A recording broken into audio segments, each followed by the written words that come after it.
never ever underestimate the power of Allah. You know, there was a sheikh who mentioned this in Saudi Arabia, and there was a doctor that visited him from Pakistan and told him a story that happened to him. So he says, what happened to me? He says, the doctor who's speaking is a top neurologist, one of the top doctors in Pakistan, or, you know, a very, very good doctor, very hard to meet.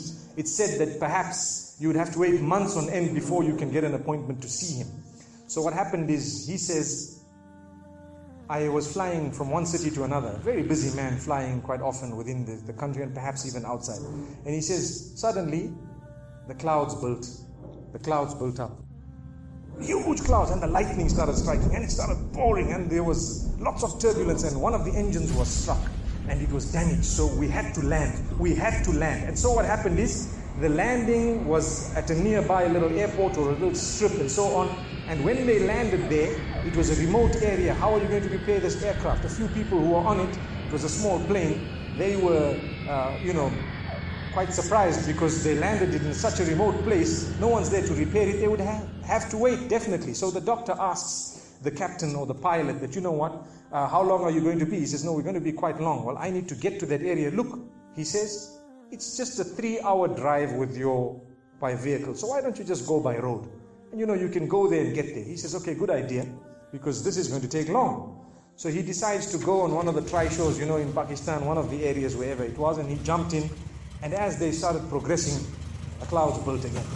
And the lightning was striking, and the rain started pouring. And it was pouring so much that their vehicle could not move much more because of the mud and because of everything else.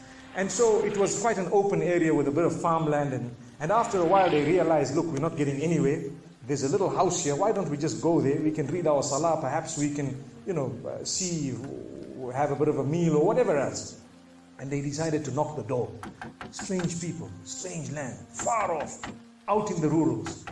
And so he knocks the door, and he's got his little bag and everything, and he walks in. An old lady happened to answer the door after a while, and they spoke to her saying, look, this is what has happened, and we're going from so-and-so to so-and-so, and we just want a place, we want to read salah and so on. And she said, no problem, you can come in. She had a little musalla, a little sajjada, and she had a little baby on the side, or not a baby, but a child. And the child, every little while, she's actually checking on the child, and she's sitting on that musalla, making dua and reading her own salah. These people fulfilled their salah, did whatever they had to. And when they were about to leave, they spoke to the old lady saying, thank you very much, jazakumullah khair, and so on. And, we're going, what's happening to this child, So the woman says, look, the child is an orphan. And the child is unwell, not well at all, very sick. And we've been to all the doctors around. And subhanallah, I'm the grandmother of this child. The doctors have told us that there is only one specialist around who can help this child. And we tried to make an appointment, but they asked us to come 6 months later. And it's far away. I've been making dua to Allah ever since that day. Ya Allah, make it easy for us. Child is sick. Make it easy for us, Ya Allah. So the man says, what's the name of that specialist? So the granny says, it's Dr. Ishan. Immediately this doctor burst into tears. Straight away, he burst into tears. Why are you crying? Your dua has just been accepted. For your dua, the thunder came, the lightning came, the engine struck, we came down, we came on the road, the rain came again and stopped us and so on. And do you know what? The rain only stopped after the question was asked. Now it happened. And now the woman starts crying. Subhanallah. And the doctor himself is telling the story, saying, that was me. It happened to me, he says. And he says, I learned that Allah's armies are beyond limits. Allah uses whatever He wants to get what He wants done. It's over. Where in the wildest of the dreams of this person would they have felt or believed that the top man, whom it is semi-impossible to see without big appointments, would actually be driven all the way to the door, knock the door, come in here, read some salah, and they would have to serve the child here. Amazing.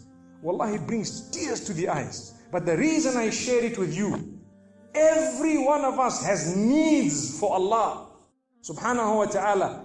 Just keep calling. Just have yaqeen. Have conviction. If it is meant, it will definitely come in your direction. You know, we use the term by hook or crook, but I don't want to use that today. I want to tell you, by the mercy and power of Allah subhanahu wa ta'ala, it will happen. It will come to pass. May Allah subhanahu wa ta'ala bless us. May He open our doors. May He grant us all shifa. And may He make us firm believers that for Him, nothing is impossible. Donate now